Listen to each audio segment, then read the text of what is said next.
आपका अपने चैनल पे स्वागत और अभिनंदन है। आज प्यारे विद्यार्थियों, हम कर रहे हैं बोर्ड परीक्षा परिणाम को बेहतर करने के लिए और शेखावाटी मिशन 100 की वेरी मोस्ट इम्पोर्टेंट प्रश्नों की सीरीज कक्षा 12th के लिए, और ये होने वाली है हिंदी अनिवार्य की। तो प्यारे विद्यार्थियों, आपके लिए पूरा कंटेंट एक ही जगह मिले, समय प्रबंधन आपका होना बहुत ज़रूरी है, क्योंकि जो एग्ज़ाम है वो नज़दीक है। समय को मैनेज करते हुए अपना टाइम टेबल बनाकर आप पढ़ेंगे तो बहुत अच्छे मार्क्स आप ला सकते हैं। आज हम हिंदी विषय को करने वाले हैं। सभी मोस्ट इम्पोर्टेंट प्रश्न आपके लिए सिलेक्ट किए गए हैं। 3.25 घंटे का पेपर होगा, 80 का पूर्णांक होगा, और आपके जो बोर्ड है, बोर्ड के ब्लूप्रिंट के अकॉर्डिंग हर पर्सन सिलेक्टेड पर्सन उसके with answer with 2 model paper के साथ आपको मिलने वाला है। सरल और सहज तरीके से इसको समझने वाले हैं। अगर अब तक भी आपने हिंदी को नहीं पढ़ा, किसी कारण से नहीं पढ़ पाए, तो भी आप बहुत अच्छे मार्क्स ला सकते हो। अब हम बात करेंगे कि ज्ञान वाले प्रश्न आपके आएंगे जिनका अंक भार होगा 13, बोध वाले आएंगे जिसमें अंक भार होगा 30, ज्ञान उपयोग वाले आएंगे 27, और कौशल वालों का अंक भार होगा वो 7, और विश्लेषण वालों का होगा वो 3 होगा। इस प्रकार से प्यारे विद्यार्थियों, 80 मार्क्स का आपका पेपर आने वाला है। और प्रश्नों का जो अंक भार देखें, ए ब सैदा में आपका पेपर बटा हुआ होगा, और ए ब सैदा में आपके बहुविकल्पीय प्रश्न आएंगे वो आएंगे 16, रिक्त स्थान वाले प्रश्न आएंगे वो आएंगे 6, अति लघुत्रात्मक आएंगे 12, और लघुत्रात्मक जो कि 2 मार्क्स वाले होंगे वो आएंगे 5, और दीर्घ उत्तरीय प्रश्न जिनका अंक भार है 3 वो आएंगे 5%। निबंधात्मक प्रश्न आपके 4 आएंगे, और 4 प्रश्नों में से 2 प्रश्न ऐसे आएंगे जिनका जो 6 नंबर वाले होंगे। एक प्रश्न आएगा 4 मार्क्स वाला और एक आएगा 5 वाला। इस प्रकार से 80 नंबर का हमारा पेपर है होगा, और 80 में से 80 लेके आए, ऐसा हमारा प्रयास होगा। तो चलते हैं नेक्स्ट अपने कंटेंट की ओर। आपकी जो विषय वस्तु है उसको देख लेते हैं कि कौन सी पुस्तक कितने मार्क्स की है। तो उसी स्ट्रेटजी के साथ हम आगे बढ़ेंगे। आरोह जो पद गद्य भाग है वो आएगा 18 नंबर का। आरोह का गद्य भाग वेरी मोस्ट इम्पोर्टेंट है, 18 मार्क्स हमें दिलाएगा। आरोह का जो पद्य भाग है वो आएगा 14 नंबर का, और वितान जो हमारी पुस्तक है वो आएगी 12 नंबर की, और अभिव्यक्ति और संचार आएगा 7 नंबर का। रचनात्मक लेखन अपने आएगा 9 नंबर का, और व्याकरण होगी वो 8 नंबर की होगी, और अपठित गद्यांश है वो होगा 12 नंबर का। अब ये जो मार्क्स हैं ये हम आसानी से सरल और सहज तरीके से बिना किसी घबराहट के, बिना किसी तनाव के कैसे प्राप्त करें, इसी के लिए आपके लिए पीडीएफ तैयार की गई है। सभी प्रश्नों के आंसर विद आंसर और विद 2 मॉडल अभ्यास के लिए आपके लिए डाले गए हैं। तो इनको हम बड़े ही सरल और सहज तरीके से समझने का प्रयास करेंगे। आपको किसी प्रकार से घबराना नहीं है। प्यारे विद्यार्थियों, समय बहुत बड़ी चीज़ होती है। समय को बचाएं, समय का सदुपयोग करें बिना किसी घबराहट के, ताकि एग्ज़ाम के पास आपको कोई डिप्रेशन नहीं हो, कोई तनाव नहीं हो, और आपका कॉन्फिडेंस लेवल बढ़ जाए। इस पीडीएफ का यही मकसद है। बार बार विद्यार्थी पूछते हैं कि इसमें से कितना आएगा, क्या आएगा, क्योंकि प्यारे विद्यार्थियों इसका तो मकसद ही देखो ये है। अब आपके इसमें से कितने प्रश्न आते हैं, आपने उसको किस तरीके से पढ़ा है, कितनी ऊर्जा के साथ पढ़ा है, कितने डेडिकेशन के साथ पढ़ा है, कितना समय इस पे दिया है, वो आपकी मर्जी है। तो पाठ्य पुस्तक भी अपने पास रखें और इसको भी पढ़ें, तो बहुत अच्छे मार्क्स आएंगे आपके, एक भी नंबर नहीं कटेगा। अपठित गद्यांश आएगा आपके सामने 6 नंबर का। इसमें हमें 6 नंबर लेने में बहुत ही आसानी है। कैसे है प्यारे विद्यार्थियों, जब आपके पेपर में इस प्रकार का गद्यांश आए अपठित वाला, तो उसको ध्यानपूर्वक पढ़ें। बहुत ही सरल और सहज तरीके से एक बार सरसरी नज़र से पढ़ लें, फिर प्रश्नों की ओर जाएं कि इसमें से कौन कौन से प्रश्न पूछे गए हैं। जैसे इसमें से प्रश्न पूछे गए, इनके आंसर आप अब दोबारा इसमें पढ़ें। दोबारा जब पढ़ेंगे तो एक एक प्रश्न आपका क्लियर हो जाएगा। क्यों? क्योंकि गद्यांश का जो मतलब है उसका है कि इसमें जो आंसर हैं वो आपकी तरफ से नहीं देने, गद्यांश में ही छुपे हुए हैं। तो ये 6 नंबर हम आसानी से ले सकते हैं। इसके लिए आप अभ्यास करेंगे तो आसानी से आप इसको प्राप्त कर लेंगे। एक प्यारे विद्यार्थियों, आपके सामने आएगा पद्यांश 6 नंबर का। इसमें भी आपको ध्यानपूर्वक पढ़ना है। गद्य और पद्य, ये तो आप जानते हैं कि गद्य क्या होता है, ऊपर हम देख के आए। पद्य क्या होता है, अब हमारे सामने पद्य, और पद्य में से भी हमें पढ़ना है। भूलोक का गौरव प्रकृति का पूर्ण लीला स्थल कहा, कैसा मनोहर गिरी हिमालय गंगा जल कहा, संपूर्ण देशों से अधिक किस देश का उत्कर्ष है, उसका की जो ऋषि भूमि है वह कौन है, भारतवर्ष। भारतवर्ष से संबंधित ये कविता टाइप है, अपना पद्य भाग है। हाँ, वृद्ध भारतवर्षी संसार का सिरमौर है, ऐसा पुरातन देश कोई विश्व में क्या और है, भगवान की भव्य विभूतियों का यह प्रथम विभूतियों का भंडार है। इसको पढ़ते हुए आप इन प्रश्नों को देखें सरसरी नजर से, फिर एक बार दोबारा कविता को पढ़ें। हर एक प्रश्न का आप आंसर आसानी से दे सकते हैं।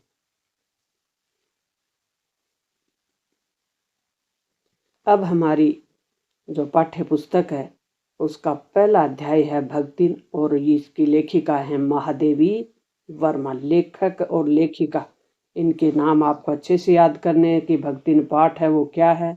तो सहस्रमण रेखा चित्र है। भक्तिन का वास्तविक नाम क्या है, लक्ष्मी है। सेवक धर्म में भक्ति किससे स्पर्धा करने वाली थी, तो हनुमान से। खोटे सिक्के की टकसाल किसे कहा गया है, तो ये भक्तिन को कहा गया है। भक्तिन पाठ है वो किसके द्वारा लिखी हुई है, महादेवी वर्मा द्वारा। और महादेवी वर्मा इस चैप्टर के माध्यम से हमें क्या संदेश देना चाहती हैं वो आपको बिल्कुल क्लियर होना चाहिए। तो आपको चैप्टर है वो आसानी से याद हो जाएगा कि एक महिला है, उसकी जो समाज में भूमिका है और वो समाज के जिन संघर्षों को झेलती है उसको भक्तिन जो पाठ अपना चैप्टर है उसमें दर्शाया गया है। नेक्स्ट चैप्टर है जनेंद्र कुमार का, और ये चैप्टर है बाजार दर्शन। बाजार यानी मार्केट, और मार्केट के बारे में बताया गया कि वर्तमान समय में जो मार्केट है, जैसे बाजार दर्शन है, पाठ के लेखक कौन है, तो जनेंद्र कुमार है। लेखक ने बाजार की जो असली कर्तार्थ है वो बताइए, क्या बताइए, आवश्यकता के समय काम आना। बाजार होता तो आवश्यकता के काम में, आवश्यकता के समय हमारे काम आ जाए, लेकिन वर्तमान समय का बाजार है वो व्यक्ति को ज़्यादा आकर्षित करता है और व्यक्ति उसके बारे में उसकी चकाचौंध से प्रभावित होकर ऐसी चीज़ें भी खरीद लेता है जिसके कारण उसे असुविधा होती है। जैसे बाजार के जादू को स्पष्ट करते हुए उससे बचने के उपाय बताने। क्या कहा है बाजार दर्शन, बाजार का जादू है वो चढ़ने से व्यक्ति, बाजार का जादू अगर व्यक्ति पे चढ़ जाए तो व्यक्ति बाजार की आकर्षक वस्तुओं के वश में हो जाता है और उससे प्रभावित होकर वो खरीद लेता है गैर जरूरी चीजें भी। कौन सी चीजें, जो उसको जरूरत नहीं है। जादू उतरने पर उसे पता चलता है कि उसने जो वस्तुएं खरीदी हैं वो आपके आराम में खलल डालती, वो परेशान करती। उससे बचने का उपाय लेखक ने बताया कि मन खाली नहीं होना चाहिए, अर्थात बाजार जाते समय निश्चित वस्तु खरीदने का लक्ष्य ही होना चाहिए। निश्चित करके जाना चाहिए कि हमें कौन सी वस्तु लानी है और कौन सी नहीं लानी। बाजार जादू चढ़ने के उतरने पर मनुष्य का पर क्या असर पड़ता है, तो चढ़ता है तब व्यक्ति क्या करता है, वो चीज़ें भी खरीद लेता है जिसको उससे ज़रूरत नहीं है। और जब जादू उतरता है तो उसे पता चलता है कि ये जो वस्तु खरीदी इसकी वजह से मेरा आराम भी हराम हो गया है। तो बाजार दर्शन पाठ का प्रतिपाद्य क्या है, उद्देश्य क्या है, तो बाजार दर्शन किसने लिखा है, जनेंद्र कुमार ने लिखा है। जो लेखक है उनका नाम आपको अच्छे से याद रखना है कि क्या लिखा है। बाजार दर्शन निबंध का मुख्य उद्देश्य ये बताया कि यदि हम अपनी आवश्यकताओं को ठीक ठाक नहीं समझेंगे और बाजार को समझ के बाजार का उपयोग नहीं करेंगे तो बाजार की चकाचौंध में हम खो जाएंगे और उसका सच्चा लाभ भी नहीं उठा पाएंगे। ऐसे में अगर हम अपनी ज़रूरतों को तय नहीं करके बाजार जाएंगे तो गैर जरूरी चीज़ें उठा लेंगे चमक दमक से प्रभावित होकर, और फिर हमारा तो बाजार का जो स्वरूप है वो हमें क्या देगा, फिर असंतोष देगा, तृष्णा देगा, ईर्ष्या, और सदा के लिए बेकार बना डाल सकता है। वर्तमान समय की स्थिति वाले बाजारों का सही उपयोग कैसे करें, बाजार से सच्चा लाभ कैसे लें, क्योंकि बाजार आवश्यकता के समय काम आने वाली चीज़ है, जबकि हमने उसका उपयोग कहाँ कर दिया, गैर जरूरी चीज़ों के लिए। बाजार से अगर हमें सच्चा लाभ और सार्थकता लेनी है तो हमें इसका पता होना चाहिए कि हमें क्या खरीदना और क्या नहीं खरीदना है। ये बताना ही इस पाठ का उद्देश्य है। बाजार दर्शन पाठ के आधार पर भक्त के चरित्र की दो विशेषताएं बताई है। लेखक ने क्या बताई, एक तो संतोषी और निर्लोभी है, उसको लोभ नहीं है, संतोष भी है उसके जीवन में। दूसरा, तृष्णा और संग्रह से मुक्त है।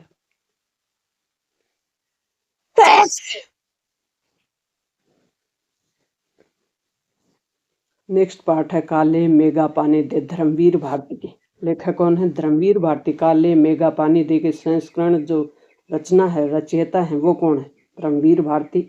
अनावृष्टि दूर करने के लिए, अनावृष्टि का मतलब होता है अकाल, दूर करने के लिए गांव के बच्चों की टोली से चढ़ने वाले लोग उन्हें क्या कहते हैं, तो उन्हें कहते हैं मेंढक मंडली। लेखक पर बचपन में किसके संस्कार थे, तो वो थे आर्य समाजी।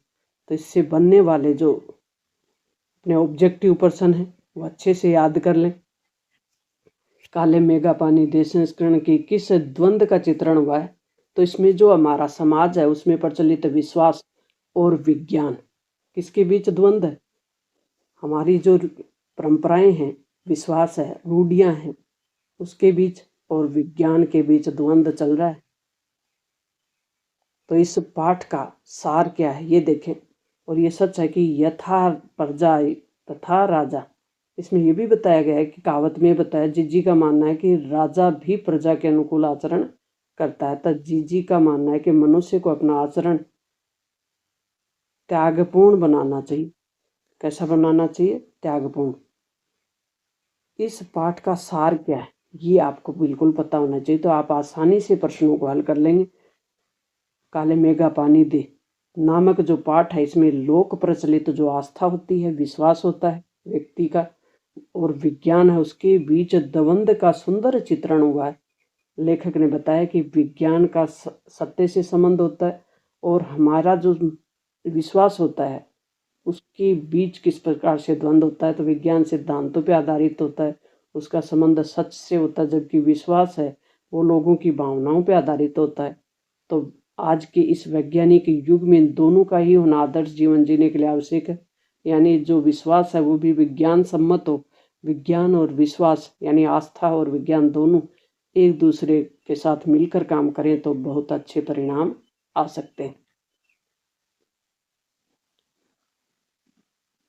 मेंढक मंडली और इंद्रसेना, पहलवान की ढोलक फणीश्वर, नाथ रेणु, शेर के बच्चे का वास्तविक नाम क्या था, चांद सिंह। चांद सिंह के गुरु का क्या नाम था, तो बादल सिंह। तो एक पहलवान है, उसके बारे में इस चैप्टर में बताया गया है। तो इस पाठ का है वो सार क्या है कहानी का, और ये कहानी हमें क्या संदेश देना चाहती है। फणीश्वर नाथ रेणु हैं, वो इसके रचयिता हैं पहलवान की ढोलक पाठ के।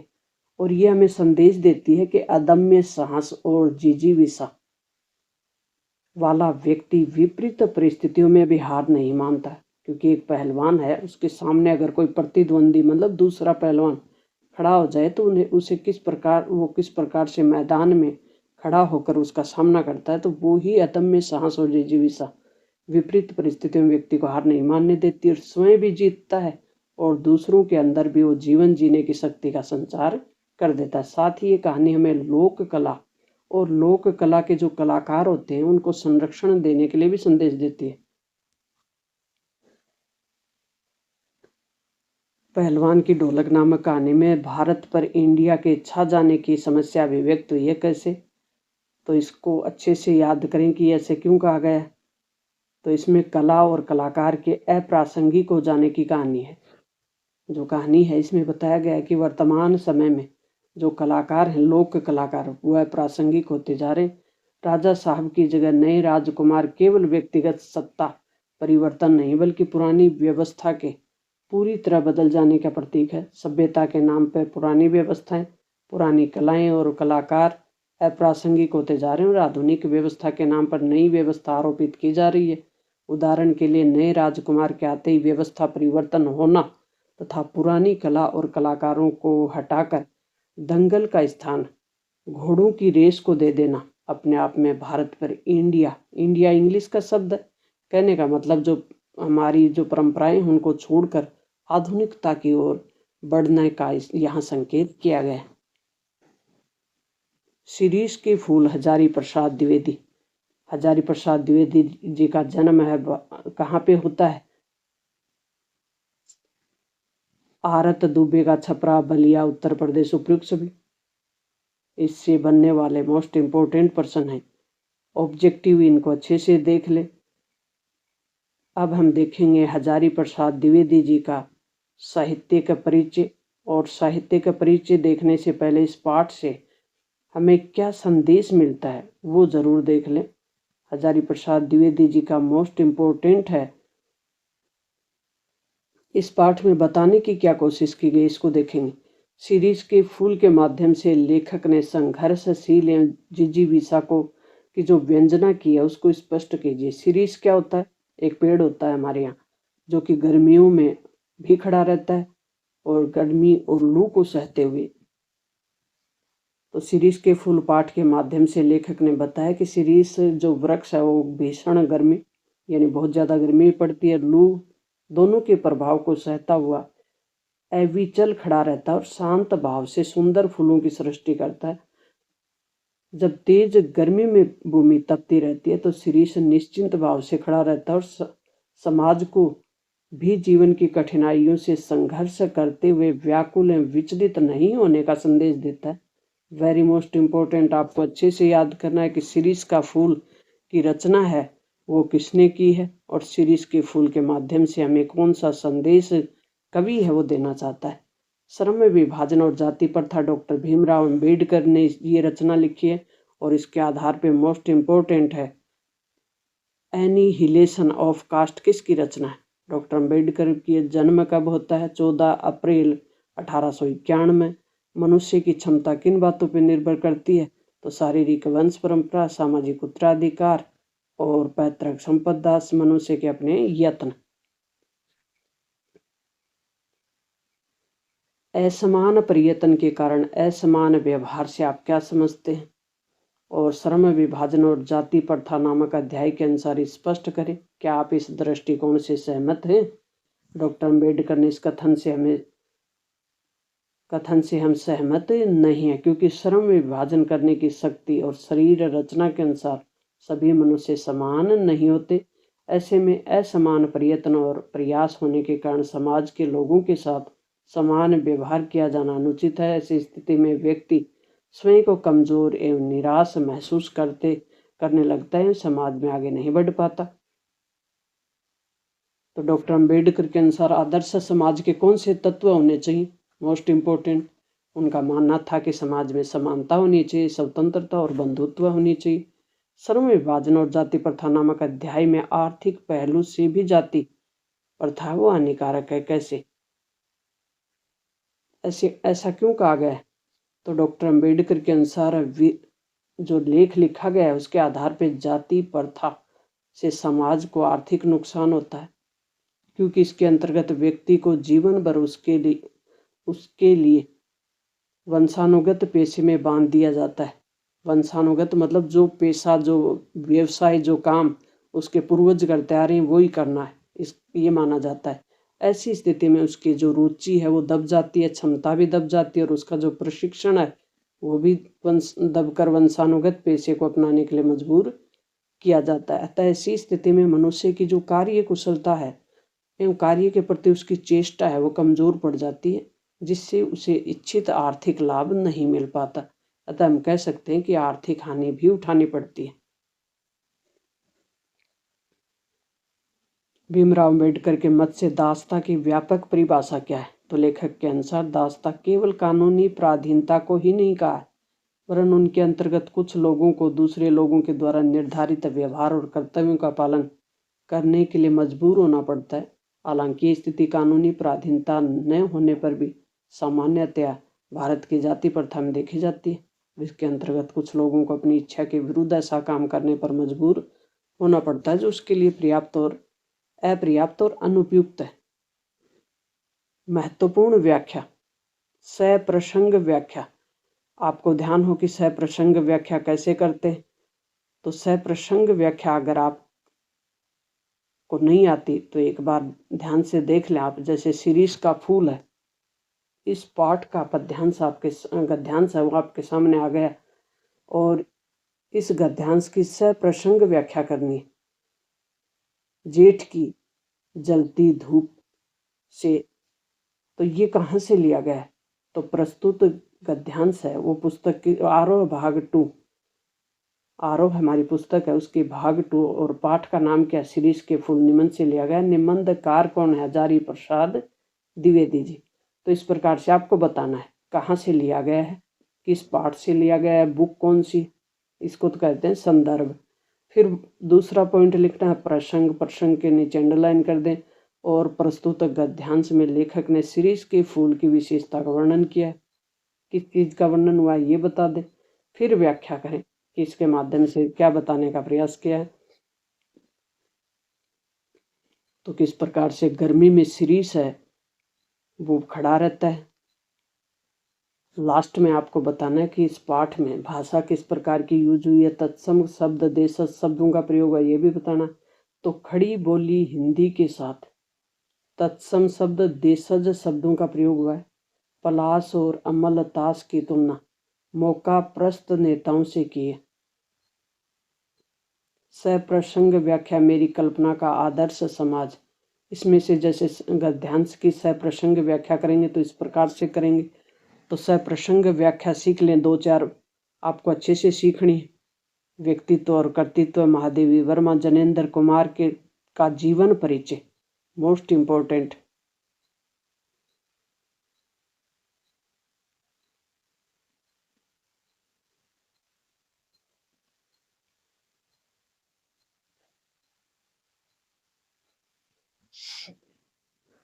अब हमें हिंदी अनिवार्य में आपके सामने जीवन परिचय भी आएगा और उसमें से मोस्ट इम्पोर्टेंट जीवन परिचय को देखने वाले हैं जनेंद्र कुमार।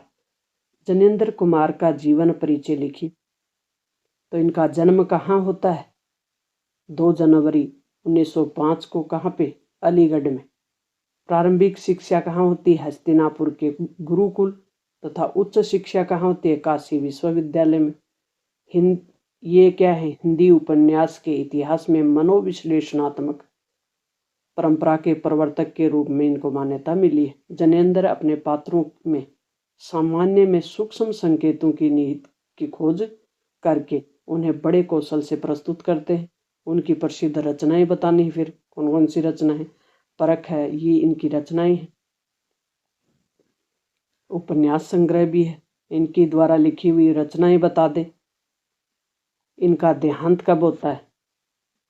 तो इनका जन्म, लास्ट में इनका देहांत। इनके द्वारा लिखी हुई रचनाएं, किस प्रकार की रचना लिखते हैं वो बताना है। ये जीवन परिचय होता है। धर्मवीर भारती नेक्स्ट अपना महत्वपूर्ण कंटेंट है, धर्मवीर भारती का जीवन परिचय। धर्मवीर भारती का जन्म है वो कब होता है? 25 सितंबर 1926 को। कहाँ पे? इलाहाबाद में। फिर इनके इलाहाबाद में ही उच्च शिक्षा पाई। वे मूल रूप से व्यक्ति स्वतंत्रता, मानवीय संकट और रोमानी चेतना के रचनाकार हैं। उनकी रचना कहानी, उपन्यास, निबंध, गीति, नाट्य और जो भी हिंदी साहित्य की रचनाएं हैं उनमें इनको महत्वपूर्ण उपलब्धियां मिली हुई हैं। वे एक समय की प्रख्यात पत्रिका धर्म युग के संपादक भी रहे। उनकी प्रमुख रचनाएं बतानी और फिर इनका जो कहानी संग्रह है, निबंध संग्रह है, और इनको पद्मश्री, व्यास सम्मान, ऐसे बड़े बड़े सम्मान मिले हुए हैं। और इनका देहांत हो जाता है 1997 में। Hazari Prasad Dwivedi, very very most important content कि हजारी प्रसाद द्विवेदी जी का जीवन परिचय और साहित्यिक परिचय लिखिए। द्विवेदी जी का जन्म कब होता है? 1907 में। आरत दूब का छपरा बलिया उत्तर प्रदेश में। प्रारंभिक शिक्षा इनकी कहाँ पे होती है? घर पे ही होती है। उसके बाद ये काशी विश्वविद्यालय तथा लखनऊ विश्वविद्यालय से उच्च शिक्षा प्राप्त करते हैं। हिंदी के, संस्कृत के, प्राकृत, अपभ्रंश, बांग्ला आदि भाषाओं और उनके साहित्य के साथ इतिहास, संस्कृति, धर्म, दर्शन और आधुनिक ज्ञान विज्ञान की व्यापकता और गहनता में बैठकर उनका अगाध पांडित्य, नवीन मानवतावादी सर्जना और आलोक की क्षमता लेकर प्रकट हुआ है। मुख्य रचनाएं बतानी है फिर कौन कौन सी रचनाएं इनके द्वारा लिखी गई हैं। तो इनकी रचनाएं कौन सी? अशोक के फूल, कुट्टज, विचार प्रवाह, आलोक प्रवाह, पर्व। फिर इनका जो उपन्यास है पुनर्नर्वा, आलोचना ग्रंथ भी है, वो भी बताना है। फिर इनके की जो मृत्यु होती है वो कब होती है? 1989 दिल्ली में। नेक्स्ट है आरोह पद्य भाग हरिवंश राय बच्चन के। पद्य के महत्वपूर्ण प्रश्न हम अब करने वाले हैं। हरिवंश राय बच्चन कैसे कवि थे? तो ये हलावादी कवि थे। मैं सांसों के दो तार लिए फिरता हूँ, पंक्ति का आशय क्या है? मैं लोगों से प्रेम के संबंध रखता हूँ। उन्मादों में अवसाद से तात्पर्य प्रेम के पागलपन में विषाद। शीतल वाणी में आग से क्या भाव है? तो कोमल वाणी में प्रेम की तीव्र ऊष्मा। निशा निमंत्रण गीत में कवि ने किस काव्यात्मक चित्रण की कोशिश की है? निशा निमंत्रण गीत है, उसमें कवि ने क्या बताने की कोशिश की है? तो हरिवंश राय बच्चन की रचना है और इसमें इन्होंने प्रकृति के दैनिक परिवर्तनशीलता के संदर्भ में प्राणी वर्ग के धड़कते हृदय को सुनने की काव्यात्मक कोशिश की गई है। बहुत ही सरल स्वानुभूत बिंबु के जरिए किसी अगोचर सत्य की कहानी छुअन महसूस कर देना कवि की अलग विशेषता है। आत्म परिचय कविता का प्रतिपाद बताए। आत्म परिचय में कवि क्या बताना चाहते हैं कि दुनिया को जानने से कहीं अधिक कठिन है। समाज से व्यक्ति का नाता खट्टा मीठा होता है। जीवन से पूरी तरह अलग रहना संभव नहीं है। फिर भी कवि है वो क्या कहना चाह रहे हैं कि कवि की दुनिया उसी अपनी अस्मिता पहचान, अपनी पहचान और अपना परिवेश ही होता है। फिर भी संसार के से सामंजस्य रखते हुए कवि जीवन में मस्ती आनंद अपनाने का संदेश देते हैं। मैं और जग और कहाँ का नाता, इस कथन में कवि क्या बताना चाहते हैं? कवि कहना चाहते हैं कि संसार के जो लोग हैं वो स्वार्थी हैं, वे धन वैभव के लिए लालायित रहते हैं। इसलिए कवि कहते हैं कि कहाँ मैं जो निरपेक्ष स्वार्थ रहित जीवन जीता हूँ, वहीं कहाँ ये संसार जहाँ कदम कदम पे स्वार्थी लोग हैं और उनसे मेरा रिश्ता है वो भला कैसे हो सकता है। आत्म परिचय कविता में कवि की कौन कौन सी विशेषताएं व्यक्त हुई हैं तो ये बता दे। दिन जल्दी जल्दी ढलता कविता में व्यक्त गुड अर्थ क्या है? तो दिन जल्दी जल्दी ढलता, इसमें कवि क्या बताया कि कवि ने कहा कि सत्य के साथ समय के गुजरते जाने के एहसास में लक्ष्य प्राप्ति के लिए कुछ करने का जज्बा लिए अर्थ के कविता में व्यक्त किया है। मंजिल की दूरी से घबरा कर कुछ लोग प्रयास करना छोड़ देते हैं, परंतु आशा निराशा के बीच मनुष्य है वो आशा और निराशा के बीच झूलने लगता है और मंजिल दूर है ये सोचकर वो मंजिल को भी छोड़ देता है। तो ये बीच की स्थिति को व्यक्त करता है कि दूसरी स्थिति में आशा मनुष्य के जीवन में नव संचार को भर देती है कि हमारे जीवन का एक ध्येय है कि अपने हैं वो हमसे स्नेह प्रेम की आस टिकाए बैठे। तीसरी स्थिति यह है कि कवि स्वयं की या एकांकी जीवन व्यतीत करने वालों की स्थिति के बारे में भी कहते हैं। जो अकेले हैं उन्हें यह ढलता दिन है वो व्याकुल बना देता। आलोक धनवा पतंग जो रचना है उसमें सुंदर चित्रण किसका हुआ है? युवा क्रिया का। पतंग कविता की प्रतिपाद्य मूल भाव क्या है? मोस्ट इंपॉर्टेंट कि पतंग जो कविता है वो हमें क्या संदेश देती है? शरद ऋतु में धरती और आकाश स्वच्छ लगते, ऐसे में पतंग उड़ाने वाले बच्चे उल्लास और उत्साह देखने लायक, जो बच्चे उड़ा रहे होते हैं उनका उल्लास और उत्साह देखने लायक होता है। इस तरह प्रस्तुत कविता का प्रतिपाद्य जो विषय है वो ऋतु सौंदर्य के साथ बाल मन के उल्लास और उत्साह का चित्रण करना। से बनने वाले मोस्ट इम्पोर्टेंट पर्सन आपके लिए की जगह सेलेक्ट कर दिए गए हैं। कुंवर नारायण कविता के बहाने कविता का उद्देश्य क्या है? तो इसका उद्देश्य है वर्तमान में कविता के वजूद के प्रति आशंका। कविता एक खेल है, बच्चों के बहाने पंक्ति का भाव क्या है? तो इसका भाव है कविता बच्चों के खेल का समान असीमित उड़ान है। तमाश बीनों की शाबाशी और वाह वाह पंक्ति में वाह वाह शब्द है, वाह क्या है? तो यह है मूर्ख जो अर्थ नहीं समझते। बात सीधी सी थी, पर कविता में किस पे व्यंग किया गया है? जिस भाषा में चमत्कार हो। कविता के बहाने शीर्षक कविता में कथ्य स्पष्ट कीजिए, क्या कहना चाह रहा है कवि? तो कविता के बहाने कविता चिड़िया की उड़ान और फूलों के विकास से भी अधिक काल्पनिक उड़ान और भावात्मक सुगंध वाली होती है।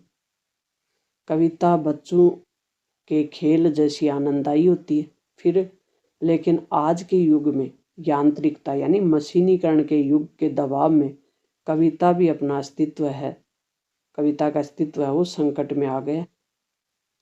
कविता एक खेल है, बच्चों के बहाने पंक्ति का आशय क्या है? तो बच्चों को खेल से आनंद मिलता है, बिल्कुल मिलता है। वे अपने पराये का भेदभाव भूल जाते हैं खेलते समय। कविता रचना में भी खेल के समान है, वह आनंददायी कविता रचना करते हैं। कविता जब लिखते हैं तो उसमें भी इसी प्रकार का आनंद आता है। इसमें काल्पनिक भाव, सौंदर्य का चित्रण भाव रहित और अतीत आनंददायी। रघुवीर सहाय कमरे में बंद अपाहिज कविता किस पर व्यंग कर रही है? तो इलेक्ट्रॉनिक जो मीडिया है उस पर व्यंग किया गया इस चैप्टर में। कमरे में बंद अपाहिज कविता की मूल वेदना क्या है? तो इस कविता में करुणा क्या किया गया है? करुणा और सहानुभूति जगाने के उद्देश्य से प्रसारित मीडिया के कार्यक्रमों में निहित क्रूरता तथा शोषण को व्यक्त किया गया। मीडिया के माध्यम से ऐसी व्यावसायिकता और संवेदनहीनता का आक्षेप किया गया। रघुवीर सहाय की किन्हीं दो रचनाएं बतानी, आत्महत्या के विरुद्ध और सीढ़ियों पर धूप।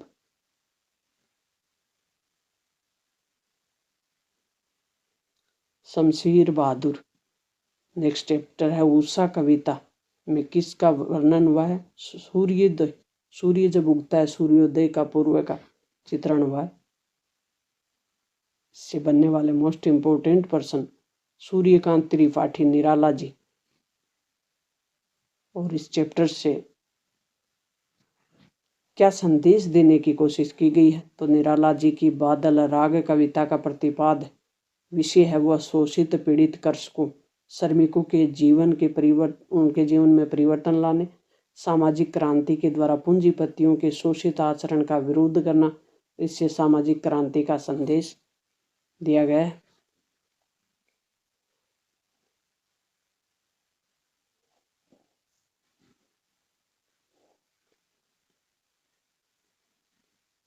निराला जी की बादल कविता का उद्देश्य क्या है, क्या बताने की कोशिश की है?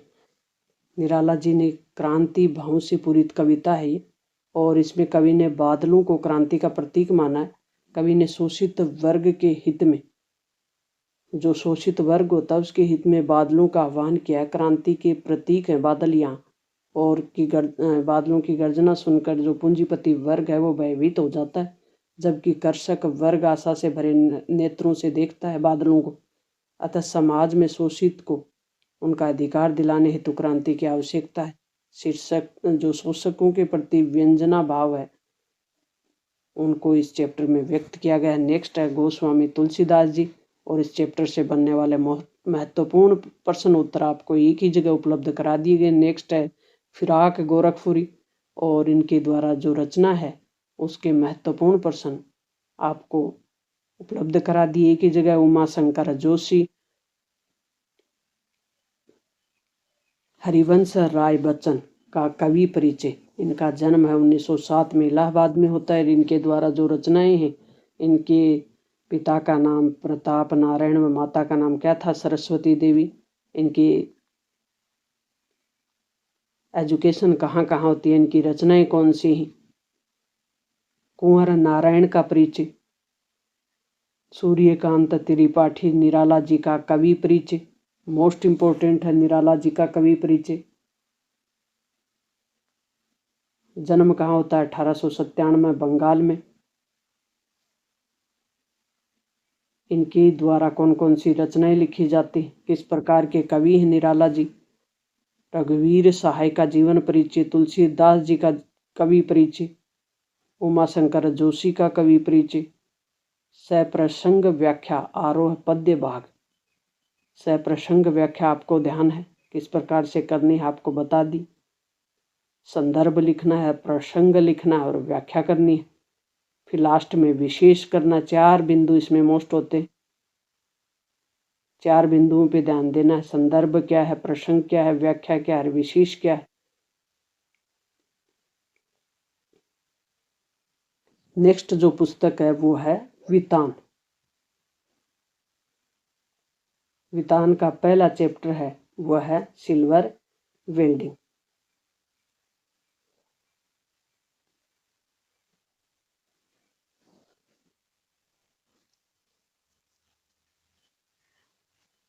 अब हमारा महत्वपूर्ण कंटेंट है वितान, जो अपनी बुक है हिंदी अनिवार्य की, और उसका चैप्टर है सिल्वर वेल्डिंग।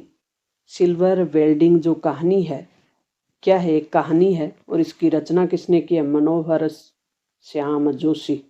सिल्वर वेल्डिंग कहानी का मूल संदेश क्या है, किस प्रकार की कहानी है, क्या इसका संदेश है।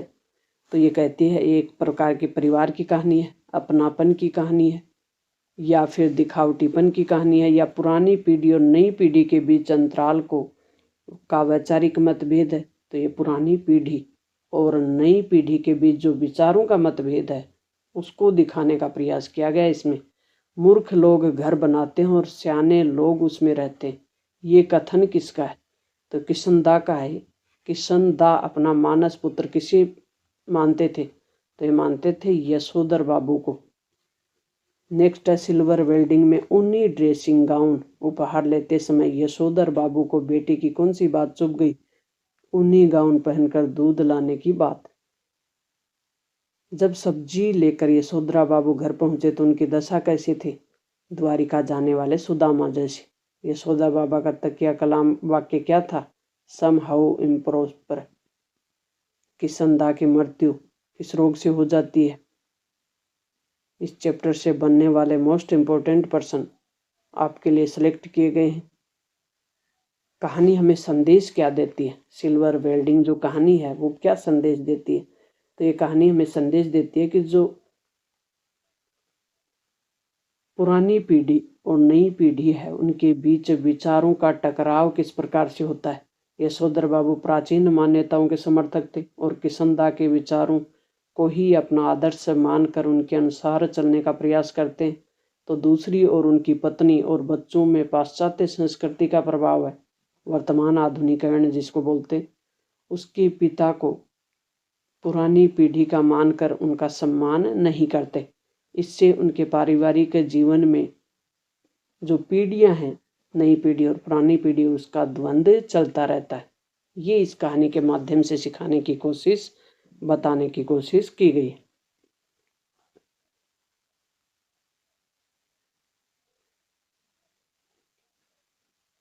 नेक्स्ट जो अपनी चैप्टर है वह है जूझ, आनंद यादव की।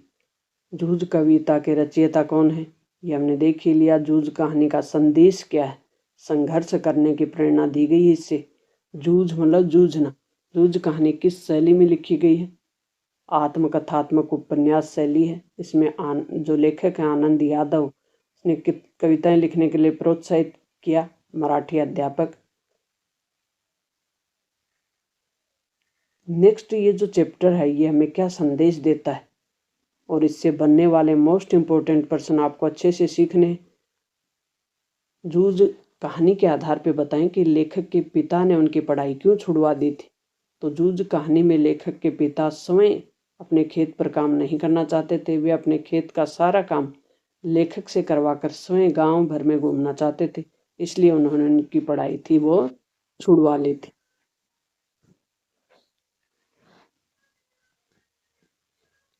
मूल वेदना क्या है? इस पाठ के माध्यम से क्या सिखाने का, क्या बताने का, क्या संदेश देने का प्रयास किया गया है?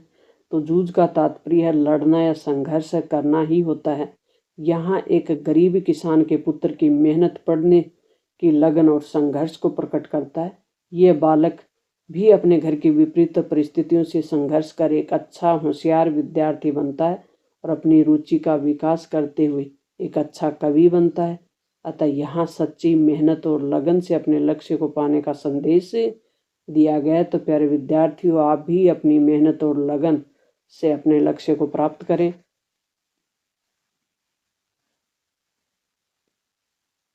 लेखक आनंद यादव के छात्र जीवन से हमें क्या प्रेरणा मिलती है? तो क्या प्रेरणा मिलती है? छात्र जीवन से प्रेरणा मिलती है कि जैसे बालक आनंदा ने अपने परिवार की परिस्थिति को समझकर माँ से स्वयं के पढ़ने की बात की और गांव के मुखिया का सहयोग लेकर अपने पिता का समर्थन पाया और पाठशाला की हर बाधा को पार कर कक्षा मॉनिटर बना, वैसे ही अपनी सच्ची लगन और मेहनत से कठिनाइयों को दूर करने कर अपना लक्ष्य प्राप्त किया। वैसे आपको भी करना चाहिए, हम सबको करना चाहिए।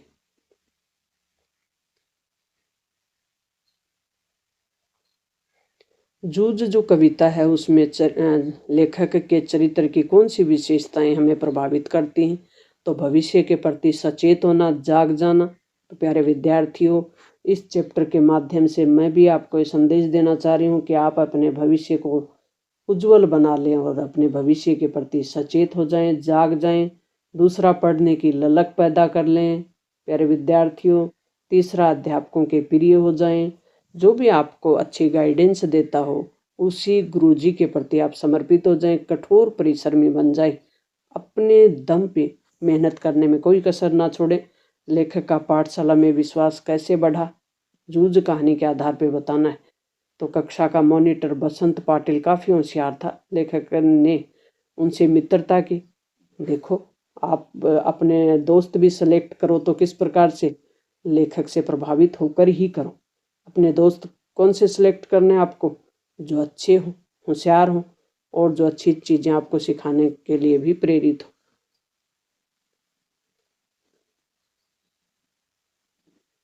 इस पाठ से बनने वाले महत्वपूर्ण प्रश्न देख लें आप अच्छे से। अतीत के दबे पांव, ओम थानवी की रचना है ये। मोहनजोदड़ो का अर्थ क्या है? तो यह है मुर्दों का टीला। और इस पाठ से बनने वाले मुख्य प्रश्न है, महत्वपूर्ण जो प्रश्न है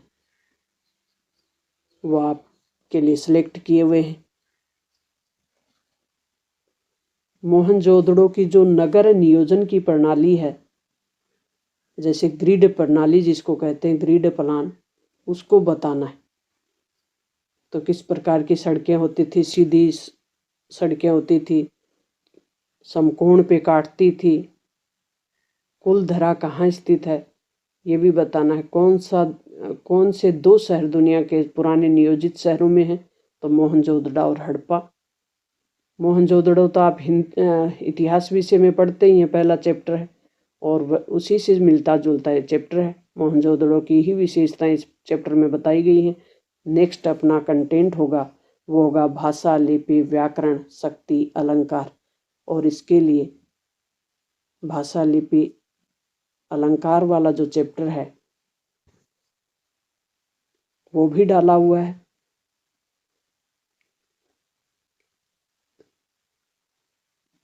वर्कशॉप, कार्यशाला, सेशन को कहते हैं सत्र।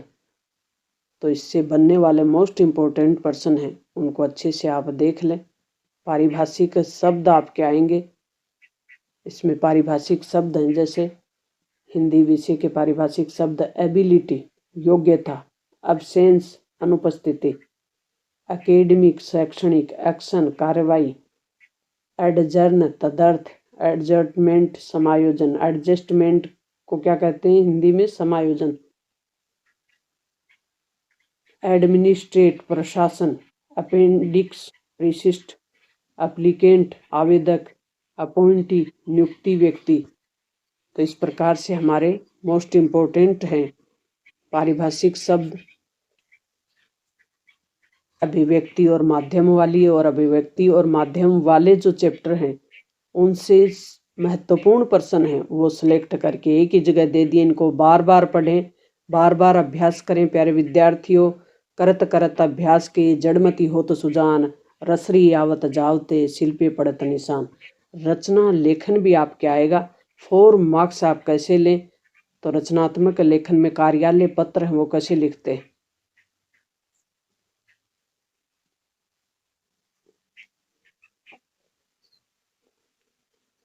आज हम रचनात्मक लेखन में कार्यालय पत्र कैसे लिखते हैं। 4 मार्क्स का हमारे सामने प्रश्न आएगा और कार्यालय पत्र को लिखने के लिए हमारे पास अगर कंटेंट हो तो हम कैसे लिख सकते हैं उसको, ये आज हम सीखने वाले हैं। तो कार्यालय पत्र लिखने के लिए 3-4 लाइनों का आपको ध्यान रखना है। आपके 4 नंबर हैं वो फिक्स हो जाएंगे। तो सबसे पहले हम हमारे सामने जो कंटेंट होगा उसको समझने की कोशिश करेंगे कि किस पे और किसको हमें लिखना है। चूरू कलेक्टर की ओर से, किसकी ओर से लिखना है, चूरू कलेक्टर की ओर से। किसको लिखना है, रसद विभाग को। किसको लिखना है, रसद विभाग के रजिस्ट्रार को। राशन की दुकान, सब्जेक्ट क्या होगा, राशन की दुकान पे होने वाली गड़बड़ी यानी अनियमितताओं के संबंध में कार्यवाही करने का आग्रह करना है। अब हम अपना जो लेटर है, कार्यालय पत्र है, उसको लिखना शुरू कर देते हैं। सबसे पहले जिसको लिखना है उसका लिखेंगे। राजस्थान सरकार रसद विभाग चूरू को हम लिखने वाले हैं। फिर हमारा जो कंटेंट होगा, कौन लिख रहा है ये होगा। तो कलेक्टर कार्यालय लिख रहा है, जिला कलेक्टर लिख रहा है। इसमें जो आदेश क्रमांक हैं वो डाल दे। आदेश क्रमांक कैसे लिखे जाते हैं, श्रीमान लिख दे। अपने दाईं तरफ लेटर में दाईं तरफ आपको दिनांक लिखनी है कि किस दिनांक को लिख रहे हैं। अगर एग्जाम में लिख रहे हैं तो एग्जाम वाली डेट लिख दे। अब हमें कंटेंट लिखना है, जो मेन मुद्दा है वो लिखना है कि किसके बारे में है। तो श्रीमान लिख दिया। उसके बाद यानी सूचित कर दे, आदर सूचक शब्द का यूज कर लें। श्रीमान हो गया हमारा। आपको सूचनार्थ पत्र प्रेषित कर लेख है कि कल की राजस्थान पत्रिका और दैनिक भास्कर में प्रकाशित रसद विभाग अनियमितताओं को पढ़कर ज्ञात हुआ कि लगभग सभी सरकारी उचित मूल्य की राशन दुकानों पर अनियमितता हो रही है। उपलब्ध सामग्री बीपीएल परिवारों को न मिलकर या उनको ना वितरित कर कालाबाजारी की जा रही है। अतः इस संदर्भ में आप उचित कार्रवाई करें, यानी इस संदर्भ में आप उचित कार्रवाई करें। उचित मूल्य की दुकानों की आपूर्ति चयनित परिवारों को करना सुनिश्चित करें। अनैतिक कार्य कर रहे सभी राशन डीलरों के लाइसेंस रद्द करें। आशा है कि आप इस कार्य को गंभीरता के साथ यानी इस विषय पर, इस कार्य पर गंभीरता से विचार कर उचित निर्णय करेंगे। आपका शुभेंशु है वो जिला अधिकारी है। तो मुझे उम्मीद है कि आप कार्यालय पत्र है वो लिखना सीख गए होंगे। तो कार्यालय पत्र पे एक बार दोबारा रिवीजन कर लें। कौन कौन सी बातों का ध्यान रखते हैं, किसको लिखना है उसका नाम सबसे पहले लिख दे। कौन लिख रहा है, अपने हाथ के लेफ्ट साइड यानी बाईं साइड से शुरू करें। कलेक्टर कार्यालय द्वारा लिखा जा रहा है। उस दिन की का जो आदेश क्रमांक है वो डाल दें, साल और जो भी दिनांक है, आदेश क्रमांक है वो डाल दें। इस प्रकार से अपने दाएं हाथ की तरफ आपको क्या डालनी है, डेट डालनी है। फिर जिस संदर्भ में लिख रहे हैं, जैसे राशन की दुकानों पे कार्रवाई के संदर्भ में हम लिख रहे हैं, तो ये आपको हवाला देना है। मूल जो विषय है, मुख्य जो कंटेंट होगा वो ये होगा अपना, तो इसको मुख्य कंटेंट बोलते हैं। लास्ट में आप प्रार्थी हैं, शुभेच्छु हैं, जो भी हैं, कलेक्टर हैं चूरू के, वो डाल दें। तो ये हो गया हमारा कार्यालय पत्र और 4 मार्क्स हमारे एकदम फिक्स, क्योंकि एक एक चीज के नंबर मिलते हैं। जैसे आपने ये लिखा तो इसके अलग नंबर है, आपने ये लिखा तो इसके अलग नंबर है, आपने डेट डाली तो उसके अलग नंबर है, और आपने ये लिखा तो उसके अलग नंबर है। इस प्रकार से 4 नंबर हमारे कंप्लीट हो गए। अब हमारा महत्वपूर्ण कंटेंट है विज्ञप्ति कैसे लिखें। हर एक पॉइंट के अलग नंबर हैं। एक पॉइंट के एक नंबर के आधार पे 4 नंबर हम क्लियर करने वाले हैं। विज्ञप्ति कैसे लिखी जाती है, किन बातों को ध्यान में रखा जाता है, कौन से पॉइंट हैं जिनको लिखकर पूरे में से पूरे मार्क्स प्राप्त कर सकते हैं। पहले कंटेंट को पढ़े कि हमारे सामने कंटेंट क्या है, किस पे लिखना है। समय को सचिव राजस्थान पाठ्य पुस्तक मंडल अजमेर मानते हुए, सचिव हैं आप कहाँ के, राजस्थान पाठ्य पुस्तक मंडल अजमेर के, सभी पुस्तक विक्रेताओं को सूचित करने की विज्ञप्ति जारी करनी है। विज्ञप्ति किस प्रकार की जारी करनी है, सभी पुस्तक विक्रेताओं को सूचना देनी है ताकि सभी पुस्तक विक्रेता अपना पंजीकरण समय पर करवा सके। अब लिखना शुरू करना है। कार्यालय कहाँ से लिखे जा रही है, विज्ञप्ति लिखते समय कार्यालय कौन सा है, सचिव है, राजस्थान पाठ्य पुस्तक मंडल अजमेर। फिर क्रमांक डाल दें, आदेश क्रमांक डाल दें। फिर आपने दाईं तरफ आपको डेट डालनी है, किस डेट को जारी हो रहा है। अब आप जो विज्ञप्ति की संख्या है वो डाल दें बीच में, मोटे अक्षरों में विज्ञप्ति की संख्या डाल दें। शीर्षक क्या रखा है, शीर्षक डालें, पुस्तक विक्रेताओं का पंजीकरण करवाने से संबंधित शीर्षक है। अब मूल जो कंटेंट है वो लिखे, मुख्य बिंदु लिखे। राजस्थान माध्यमिक शिक्षा बोर्ड द्वारा प्रकाशित विभिन्न कक्षाओं की पाठ्य पुस्तक केवल उन्हीं पुस्तक विक्रेताओं को उपलब्ध कराई जाएगी जिनका राजस्थान पाठ्य पुस्तक मंडल अजमेर में पंजीकरण होगा। ये विज्ञप्ति जारी की जा रही है तो सभी पुस्तक विक्रेताओं को सूचित किया जाता है कि वो क्या करें, पुस्तक विक्रेता विभिन्न कक्षाओं की पुस्तक विक्रय करना चाहते हैं वो दिनांक 27 फरवरी 2025 तक पुस्तक मंडल कार्यालय में उपस्थित होकर पंजीकरण की कार्यवाही पूर्ण कर ले। लास्ट में आपको क्या देना है, अपना एड्रेस, कहाँ से,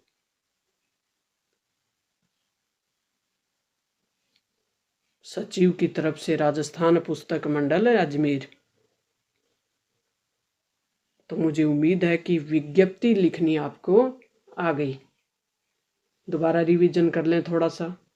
विज्ञप्ति को पहले ध्यान से पढ़ें, किसके द्वारा लिखी जा रही है, तो सबसे पहले आदेश उसी के द्वारा जारी होगा। किसके द्वारा विज्ञप्ति जारी हो रही है, कार्यालय सचिव। कार्यालय का हवाला दें, कौन सा कार्यालय है, सचिव राजस्थान पाठ्य पुस्तक मंडल। फिर उसका क्रमांक लिखें, फिर दिनांक लिखें। अब बीच में, एकदम बीच में क्या लिखना है, विज्ञप्ति संख्या लिखनी है। फिर शीर्षक देना है, शीर्षक क्या है। फिर मेन जो पॉइंट है वो देने। लास्ट में सचिव के जो सील साइन होंगे वो देना है।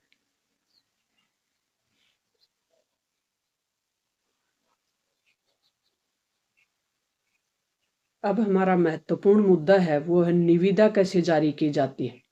हिंदी में निविदा कैसे तैयार की जाती है। तो निविदा के लिए हमारा प्रश्न क्या है, पहले तो वो देखें। हमारा कंटेंट क्या है, अपने विद्यालय के लिए खेल कूद की जो सामग्री है, कौन सी सामग्री, खेल कूद की, उसका क्रय करने हेतु निविदा तैयार करनी है।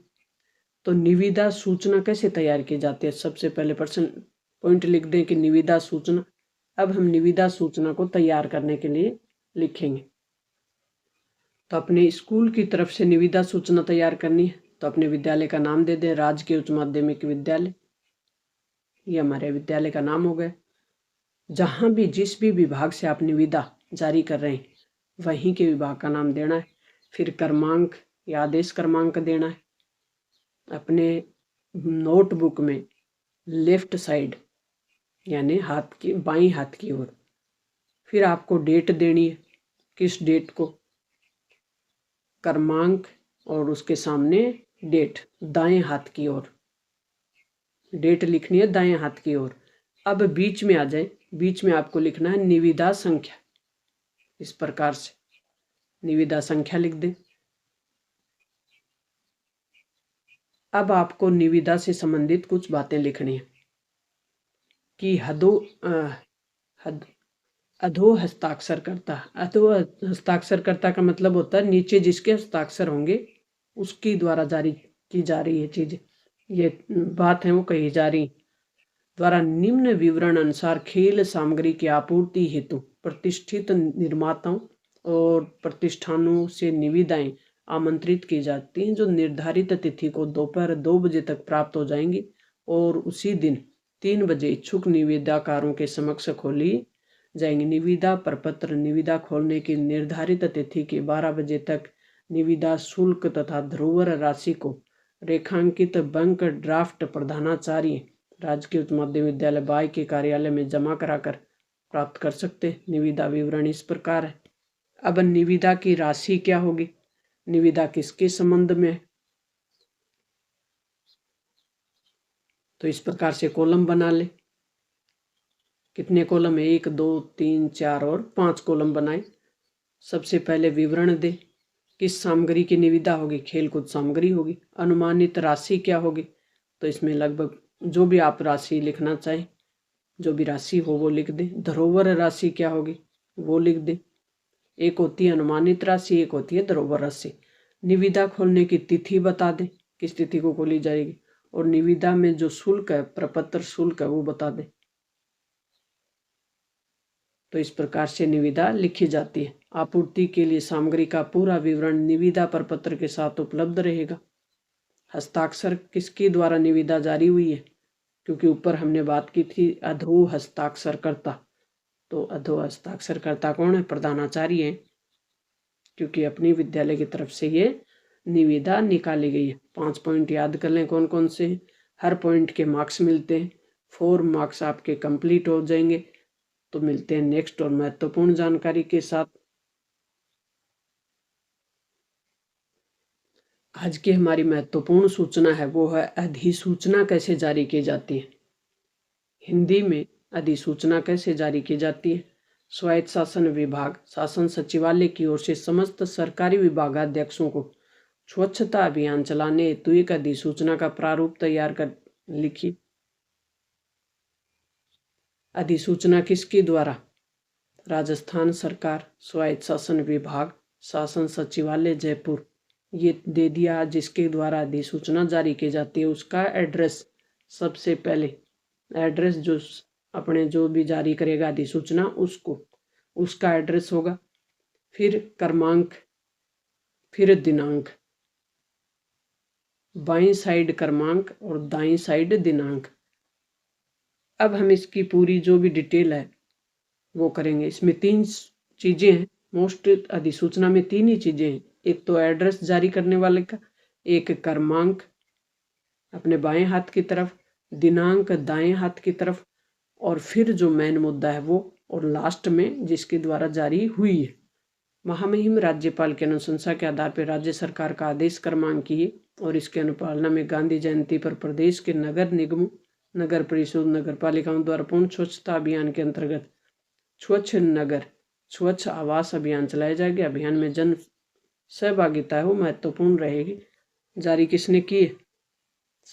उप शासन सचिव ने। सचिवालय की तरफ से हुआ है तो शासन सचिवालय ही होगा इसमें। तो ये हमने अधिसूचना कैसे तैयार करते हैं और कैसे हम अच्छे मार्क्स ला सकते हैं, इस पे बात की। मिलते हैं नेक्स्ट कंटेंट के साथ।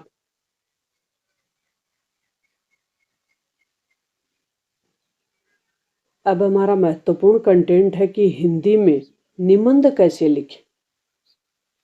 निबंध लिखने के लिए कौन से बिंदुओं का ध्यान रखना पड़ता है। एक प्रभावशाली अट्रैक्टिव निबंध लिखने के लिए आकर्षक, जिसमें पूरे में से पूरे मार्क्स मिल सके, इसके लिए हमें कौन सी बातों को ध्यान में रखना होगा। तो सबसे पहले आपको पर्यावरण प्रदूषण पे जैसे निबंध लिखना है, अपना विषय क्या है उस पर ध्यान दें। फिर रूपरेखा। रूपरेखा में हम लिखेंगे पॉइंट, जैसे प्रस्तावना। पहला पॉइंट हुआ हमारा प्रस्तावना। किसी भी निबंध का पहला पॉइंट होता है वो प्रस्तावना ही होता है। फिर पर्यावरण का शब्द का अर्थ। पर्यावरण जो शब्द है उसका अर्थ क्या है। पर्यावरण प्रदूषण का कारण क्या है। फिर पर्यावरण प्रदूषण का प्रसार कैसे हो रहा है, बढ़ कैसे रहा पर्यावरण प्रदूषण। फिर पर्यावरण प्रदूषण के प्रकार क्या है, यानी पर्यावरण को प्रदूषित करने वाले कितने प्रकार हैं जिनसे पर्यावरण प्रदूषण हो रहा है, जैसे ध्वनि प्रदूषण, वायु प्रदूषण, जल प्रदूषण, जो भी हैं जितने भी। पर्यावरण का मतलब होता है हमारे चारों ओर जो आवरण है उस पे लिखना है, वो प्रदूषित क्यों हो रहा है। पर्यावरण संतुलन के उपाय। पर्यावरण को संतुलित करें, इसके लिए उपाय क्या करें। तो सबसे पहले हमने प्रस्तावना लिखी, फिर पर्यावरण का शब्द अर्थ लिखा, पर्यावरण का अर्थ क्या है। फिर पर्यावरण प्रदूषण के कारण कौन कौन से, किन कारणों से पर्यावरण प्रदूषित हो रहा है। फिर पर्यावरण प्रदूषण का प्रसार कैसे हो रहा है, प्रदूषण के प्रकार क्या है, फिर संतुलन कैसे करें। तो सबसे पहले हम प्रस्तावना का विस्तार से उल्लेख करें और पर्यावरण प्रदूषण के बारे में बताएं कि किस प्रकार से प्रकृति है वो हमारे लिए उपयोगी है। प्रकृति यानी हमारे चारों ओर का पर्यावरण है उसको किस प्रकार से मनुष्य ने प्रदूषित किया है, इसका शब्दार्थ बता दिया। पॉइंट के नीचे अंडरलाइन और अच्छे से आकर्षक तरीके से लिखते हुए हम पर्यावरण प्रदूषण पे अगर निबंध लिखते हैं तो हमें बहुत अच्छे मार्क्स एग्जामिनर द्वारा प्राप्त हो जाते हैं। लास्ट में उपसंहार लिख दें और उपसंहार से हमारे निबंध का जो अंतिम है उसको पूरा करते हैं उपसंहार के माध्यम से। उपसंहार में क्या करेंगे कि पर्यावरण प्रदूषण है एक विकराल समस्या है, मानव सभ्यता के सामने एक चुनौती भी। पर्यावरण संतुलन बनाए रखने के लिए सरकार अनेक उपाय कर रही है, परंतु जब तक जनसंख्या वृद्धि पर नियंत्रण नहीं होगा तब तक इस समस्या से निपटना संभव नहीं है। पर्यावरण पर संतुलन रखने, पर्यावरण पर का जो संतुलन होगा तभी धरती पर खुशहाल जीवन हो सकेगा। भारतीय आर्य ग्रंथों ने आज से हजारों वर्ष पूर्व प्रकृति हमारी माता है, यानी प्रकृति के लिए माता शब्द का यूज किया गया था। जो अपना सब कुछ अपने बच्चों को अर्पण कर देती है, कुछ भी अपने पास नहीं रखती, तो प्रकृति खुद यूज नहीं करती, वो तो हमारे लिए ही बनी हुई है। सुंदर रखेंगे तो हमारे लिए ही उपयोगी है। अतः आवश्यकता है कि हम हमारी प्रकृति माँ को सुरक्षित रखने के लिए कुछ इस प्रकार का काम करें कि वह स्वच्छ रहे और हम भी स्वस्थ रहें, स्वच्छंद रहें। वृक्ष लगाओ पर्यावरण बचाओ। लास्ट में कोट दे देंगे कि वृक्ष लगाओ पर्यावरण बचाओ। जल वायु पर्यावरण वृक्ष जीवन इंसान, पर्यावरण बचाएं तभी बचेगा जान। इस प्रकार से अपने निबंध का समापन कर दें। तो मुझे उम्मीद है कि निबंध लिखना आपको अच्छे से आ गया। मिलते हैं नेक्स्ट और महत्वपूर्ण कंटेंट के साथ।